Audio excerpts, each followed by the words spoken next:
Shri Sanjay Raut 3 minutes. Sir, गृह मंत्रालय के ऊपर हम चर्चा कर रहे हैं, लेकिन मैं देख रहा हूं बहुत से हमारे सदस्य ने औरंगजेब पर चर्चा की। क्या दिन आए हैं कि इस सदन में, इस उच्च सदन में औरंगजेब के ऊपर लोग चर्चा कर रहे हैं, और उसके लिए मैं मानता हूं जिम्मेदार सर हमारा गृह मंत्रालय है। अगर समय रहते 3 मिनट तो मेरे पास है, वो तो मुझे बोलने दीजिए।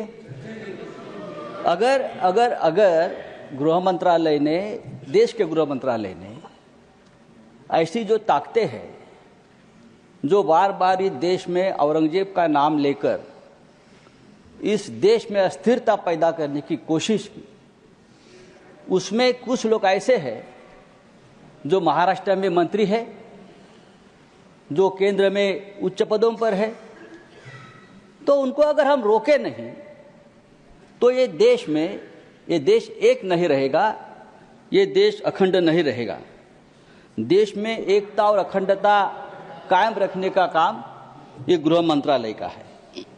लेकिन मैं देखता हूं सर, कुछ सालों से इस देश को पुलिस स्टेट बना दिया है, पुलिस स्टेट।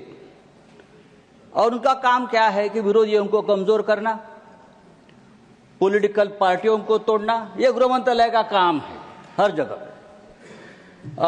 एमपी विधायक उनको खरीदने के लिए पुलिस की मदद देना।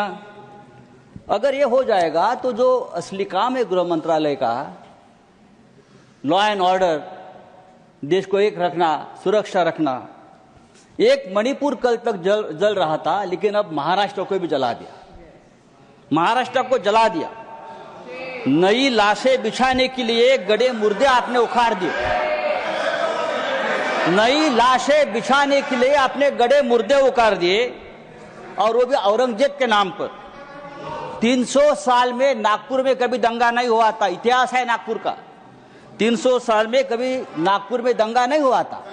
नागपुर जैसे शहर में अगर दंगा होता है, और वो भी हमारे महाराष्ट्र के मुख्यमंत्री के विधानसभा क्षेत्र में, अरे मैं ये कहना चाहता हूं, अगर आपको औरंगजेब का कबर तोड़ना है तो बेशक तोड़िए। आपको किसने रोका? आपकी सरकार है, केंद्र में और महाराष्ट्र में आपकी सरकार है, गृह मंत्री आपके हैं, महाराष्ट्र में मुख्यमंत्री आपके हैं। आप जाइए, हाथ में फावड़ा विवड़ा लेकर उधर जाइए और तोड़ दीजिए।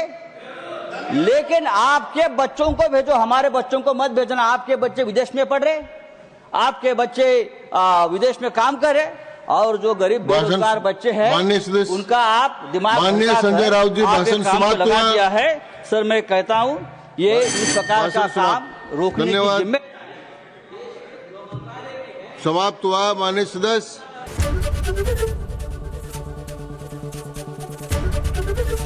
एबीपी गंगा, खबर आपकी, जुबान आपकी।